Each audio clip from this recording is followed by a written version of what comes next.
sayohatga birga chiqsin er-xotin. Sayohatni ham bor, juda katta foydasi bor. Er-xotin birgaliklarda hech chet elga bo'lmasa ham O'zbekiston bo'ylab sayohatga chiqinglar. Samarqand, Buxoro, Xorazmlarga boringlar.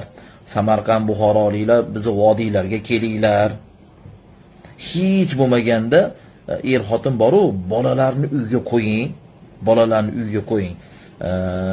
Va ikkovlar birgalikda bir o'zingizlarni shahringlarga yaqinroq bo'lgan toqqami, shunaqangi bir kengroq joylargami, shunaqa joylarga ham chiqib turinglar. Suvni bo'ylarigami.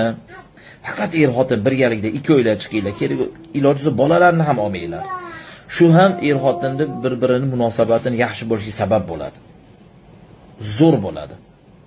Erkaklar ayolingizni olib har zamonda tog'larga, shunaqangi go'zal joylarga,